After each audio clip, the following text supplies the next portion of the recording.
Good morning, everyone. Kalimera. There's a phrase that was popularized a few years ago that you might be familiar with. The phrase is FOMO, F-O-M-O, and it is an acronym that stands for the fear of missing out. The fear of missing out is a very real feeling that people encounter when they go on social media and they see everyone doing exciting things, going to fun restaurants or fun parties or going on elaborate vacations. And this FOMO creates the urge in people seeing these things to want to do the same things. There is a healthy level of FOMO which can cause people to schedule fun events with their own friends, but then there's also an unhealthy level, of course, when someone has so much FOMO that they are never satisfied in their own life, and they are constantly chasing the next thrill to always keep up with everything else that they see people do. So why are we talking about FOMO today, you might be wondering? Well, in our gospel passage, we see perhaps one of the earliest documented cases of FOMO. The younger son in today's gospel passage is living at his dad's house. It's a nice house because his dad is very wealthy, but even though he lives in a nice house, the younger son wants more.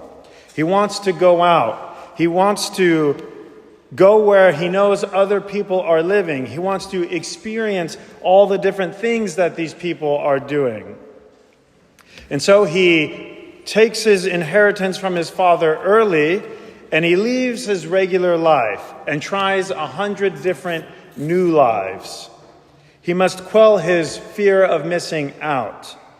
The gospel calls his attempt at this new lifestyle loose living. And we can assume all the things that might go into a lifestyle known as loose living. And as we know, eventually this new lifestyle is too much for the son. In fact, he nearly loses his life to the point where he is living in a pig pen and reduced to eating the pig's food. We watch an entire downward spiral in this young man's life until he finally does something positive. For the first time in the gospel passage, he has a moment of clarity, and it is very interesting how this moment of clarity is worded in the gospel. It says, he came to himself. Up until this point, the son had been focusing his thoughts on the outside world, on outside pressures, on outside fantasies. His thoughts were so far directed outside of himself that he almost lost himself. But miraculously, he comes to himself and he thinks clearly for the first time in this passage and perhaps for the first time in his life. It says, but when he came to himself, he said, how many of my father's hired servants have bread enough to spare, but I perish here with hunger? I will arise and go to my father, and I will say to him, Father, I have sinned against heaven and before you. I am no longer worthy to be called your son.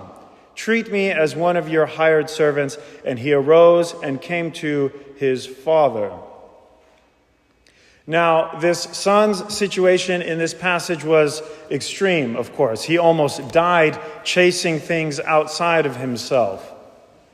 But I'm willing to wager that you and I also get tricked into thinking outside of ourselves as well. The pure routine of life is enough to pull us out of ourselves and chase around endlessly until perhaps spiritually we become as starved and as near to death as the son is in today's gospel passage. Do we take the time to reflect on God in our lives? To be grateful for the things he has blessed us with? Or do we burn through our days and our weeks and our months running the race of life without taking a minute to slow down? And we wonder why we are never content, why we are always having FOMO from the lives of others. Luckily, God knows that we as people have these tendencies to get spun up to the point where we go off the tracks. That is why our church has the beautiful season of Lent, which is coming up here very soon. Lent is a time where we slow down our lives. As we know, the usual social activities and parties that might happen throughout the year are not allowed to happen at churches during Lent. So maybe if we've been partying a little too much, Lent is a time for us to chill out and take a break from the partying. And of course, we fast during Lent. So if we have been eating bad food or our diets perhaps have been out of control, Lent is a time to reel this back in, to eat the good things that are healthy for us.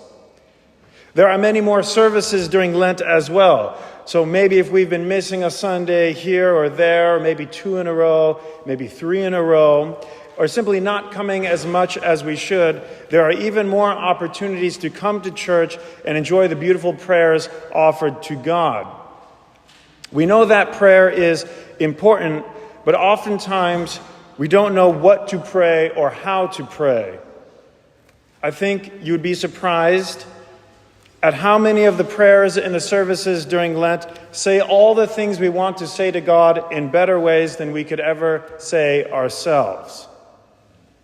Lent gives us an opportunity to finally come to ourselves, to hit pause on the usual craziness of life, to reevaluate perhaps what we are doing in our lives, and to start living them in much healthier ways, much more spiritual ways, ways that will eventually lead us to Christ.